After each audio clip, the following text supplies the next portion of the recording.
Halo teman-teman, kali ini kita akan membahas mengenai penerapan etika dasar dan juga etika profesi psikologi bagi mahasiswa Fakultas Psikologi dan juga khusus prodi psikologi Islam seperti itu.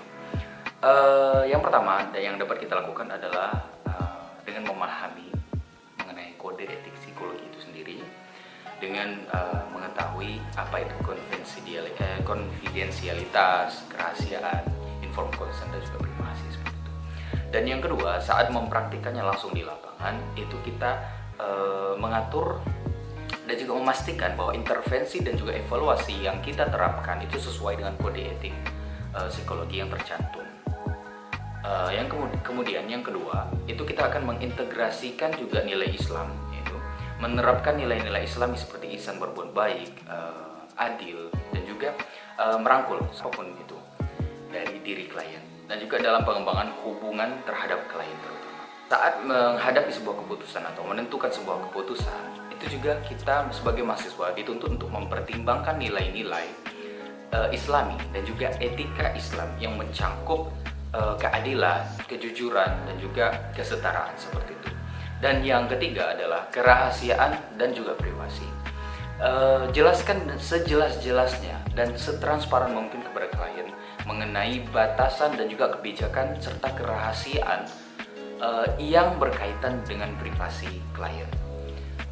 Kemudian mahasiswa dituntut untuk selalu menyesuaikan pendekatan yang ada terhadap klien dan juga pandangan secara Islami, sehingga nantinya kebutuhan untuk menjaga rahasia dan juga tuntutan untuk menjaga kerahasiaan dan penghormatan atau menghormati privasi individu itu akan lebih mudah lagi. Kemudian yang keempat adalah menghindari praktek yang bertentangan.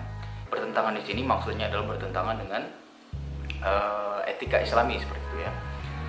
Yang pertama itu adalah mahasiswa dapat melakukan analisis dengan metode dan juga teknik intervensi psikologis itu yang memastikan bahwa tidak ada yang bertentangan dengan nilai-nilai Islami, dan juga atau menciptakan atau nantinya kedepannya itu dapat menciptakan konflik etis seperti itu.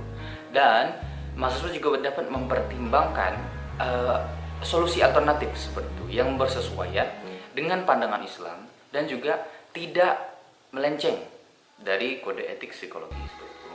Dan juga memastikan bahwa jika ada potensi konflik antara metode psikologi dan juga metode dari prinsip-prinsip agama, maka itu bisa dihindari. Kemudian yang terakhir adalah pengembangan dan juga kesadaran etika seperti itu. Nah, mahasiswa dapat mengikuti pelatihan dan juga webinar seperti itu ya, yang akan membahas mengenai kode etik psikologi dan juga perbandingan dengan berbagai pandangan, terutama dalam pandangan secara Islami.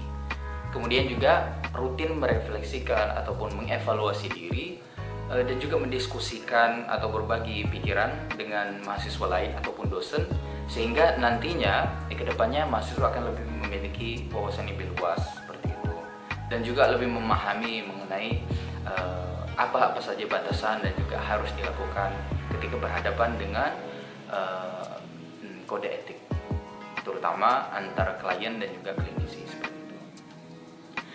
Mahasiswa juga dapat berkonsultasi pada dosen seperti itu, ataupun dapat mengikuti webinar dan juga membaca beberapa literatur yang membahas tentang integrasi etika Islam dan juga psikologi.